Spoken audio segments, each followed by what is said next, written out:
politik, data, dan aplikasi.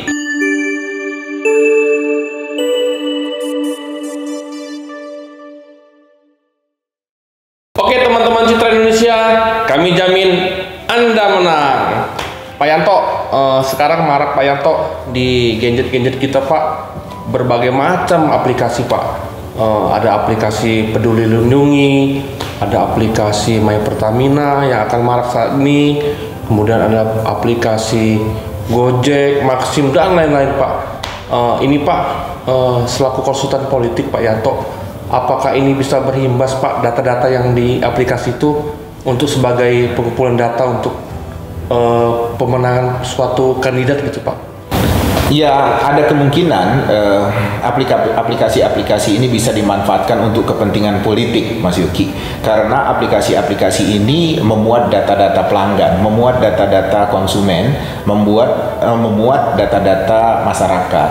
Nah, memang sebenarnya awalnya aplikasi-aplikasi ini meminta data-data itu untuk memetakan tren, memetakan pola konsumsi konsumen mereka, pelanggan mereka, sehingga mereka bisa membaca, oh kalau misalnya si A ternyata dia belanjanya tiap pagi, berarti nanti iklannya harus kita lempar ke aplikasi kita atau ke gadget dia di sekitar jam 9, jam 10 misalnya.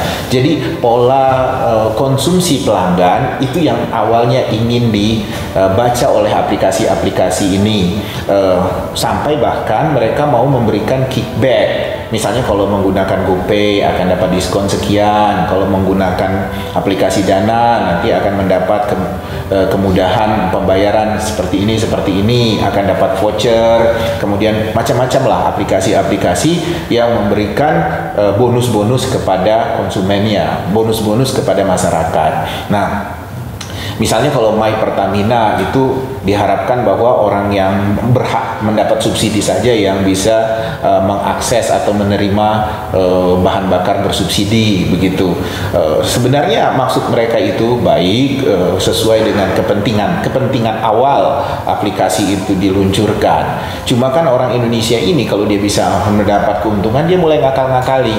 Nah, data-data ini bisa menjadi liar karena hak-hak konsumen di Indonesia itu belum betul-betul dijaga, belum betul-betul dilindungi. Misalnya saja, kalau misalnya Mas Yuki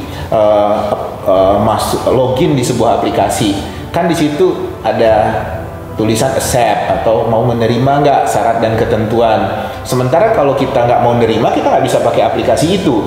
Tapi jadi mau nggak mau masyarakat atau konsumen mengklik mengiyakan. Nah, mau membacanya, men-scrollnya panjang itu kan bisa 3 halaman, bisa 4 halaman. Masyarakat kita kan tidak punya daya tahan untuk memeriksa syarat dan ketentuan itu apa saja. Nah, yang paling riskan itu saya selalu mencermati bahwa di situ bahwa Anda bersedia bahwa Anda bersedia data Anda kami berikan pada pihak ketiga. Nah, itulah kenapa akhirnya Mas Yuki sering ditelepon oleh telemarketer itu. Selamat siang Mas Yuki, selamat siang Pak Yuki. Apakah benar kami bicara dengan yang bersangkutan sendiri bla bla bla bla, dan akhirnya dia menawarkan sebuah produk atau dia menawarkan voucher-voucher baru, tawaran-tawaran baru seperti itu. Nah, sebenarnya menjual data konsumen itu tidak boleh, itu pelanggaran hukum itu. Makanya setiap kali kalau ada orang yang menelpon saya akan tanya, kamu dapat nomor telepon saya dari mana? Nah, rata-rata dari 80% orang yang menelpon itu gelagapan dan tidak bisa menjawab dan akhirnya menutup percakapan. Nah, itu dalam wilayah komersil, Mas Yuki. Sekarang berkaitan dengan pertanyaan Mas Yuki, ini bisa dimanfaatkan untuk kepentingan politik? Sangat bisa. Nah, kalau dia sangat bisa dimanfaatkan untuk kepentingan politik, apakah kandidat-kandidat terutama Pilpres nanti tidak tergiur untuk mengambil keuntungan dari data-data ini? Pasti. Nah, makanya saya berharap dari sekarang ada perlindungan konsumen, ada perlindungan publik atas data-data seperti ini, sehingga ini tidak disalahgunakan untuk menguntungkan kandidat tertentu. Jadi saya harap masyarakat bisa menyadari bahwa setiap data yang dia berikan di aplikasi-aplikasi itu bisa rawan penyalahgunaan dan bisa dimanfaatkan secara politik, dan kita bersama-sama mulai sekarang, harusnya juga mulai dari kemarin-kemarin, untuk sama-sama memantau agar data ini tidak didistribusikan sembarangan, agar data-data ini tidak disalahgunakan untuk kepentingan politik yang berbeda, yang berseberangan dengan kepentingan dan kehendak kita. Pak Yanto, apakah aplikasi-aplikasi ini Pak kedepannya seperti di negara-negara maju lain Pak, yang kita dengar bersama ada negara maju menggunakan kemenangan politik dengan cara seperti ini Pak, apa nama itu, mencuri-curi data pelanggan gitu Pak? Ya, biasanya mereka berusaha untuk menyewa hacker biasanya. Kemudian biasa juga mereka mensiasati dengan ahli-ahli IT yang mumpuni begitu. Bahkan bisa saja negara sebesar Amerika, sebesar Rusia itu bisa bekerja sama dengan negara lain hanya untuk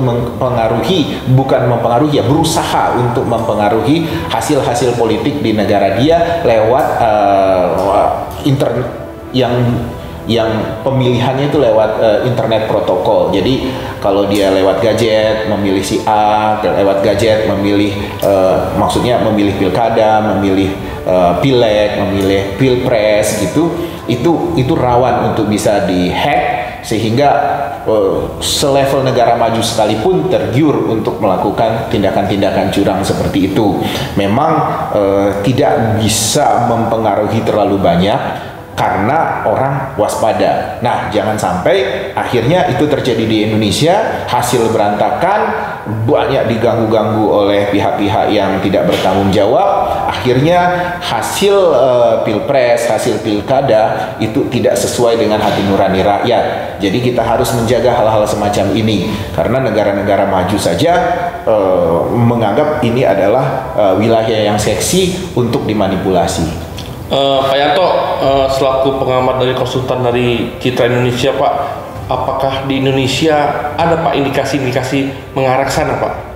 Kalau kecurigaan itu kan selalu terjadi dalam pilpres. Sekitar 10 tahun yang lalu orang sudah curiga, 5 tahun yang lalu orang sudah curiga bahwa pilpres akan menghadapi manipulasi data seperti ini.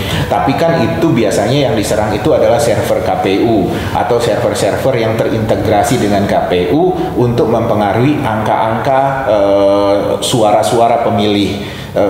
Nah, kemarin kalau saya lihat pengawalan dari masyarakat, pengawalan dari publik sudah ada, tapi masih kurang masif. Mudah-mudahan di 2024 publik mengawal betul, karena jangan sampai kita mendapat pemimpin yang tidak kita kehendaki. Jadi saya rasa harusnya masyarakat tahu atau aware gitu, hal ini mudah untuk dimanipulasi oleh orang yang benar-benar mengerti IT. Jadi jangan masyarakat ini menganggap bahwa kalau yang namanya IT itu pasti canggih, kalau yang namanya IT itu pasti aman, kalau yang namanya IT itu pasti terpantau oleh semua pihak. Jadi kita tidak perlu khawatir, tidak. Semua hal yang berhubungan dengan internet, termasuk aplikasi-aplikasi ini, itu rawan untuk dimanipulasi, rawan untuk diintervensi. Jadi ya kewaspadaan itu harus benar-benar kita munculkan, kita lakukan agar ini tidak disalahgunakan, Mas. Pak, selaku pengamat politik dari Citra Indonesia, Pak Yanto, untuk Indonesia Pak dan kawan-kawan Citra Indonesia Pak, kedepannya untuk menghadapi dunia aplikasi seperti ini Pak, untuk kemajuan dan pengamanan di pemilu yang akan datang ini seperti apa gitu Pak? Yang pertama-tama itu kita harus betul-betul mengerti batas privacy gitu, bahwa data diri kita itu harus kita jaga betul-betul. Jangan mudah mengisi data, misalnya tempat dan tanggal lahir, nama orang tua kandung gitu. Apalagi kalau sudah berkaitan dengan data-data keuangan, nomor kartu kredit, nomor angka-angka OTP semacam itu. Jadi yang begitu itu lebih baik kita tunda dan bertanya dulu baru kita isi. Itu kan biasanya kalau kita nggak isi 1 menit dia hangus, tidak kita isi 3 menit misalnya dia hangus, nggak apa-apa karena kita bisa ulang lagi itu. Yang penting kita bisa periksa dan kita berhati-hati dalam mengisi data pribadi, bahwa data pribadi itu private, data pribadi itu mahal, data pribadi itu sangat-sangat mahal. Ini yang harus dipahami oleh seluruh rakyat Indonesia.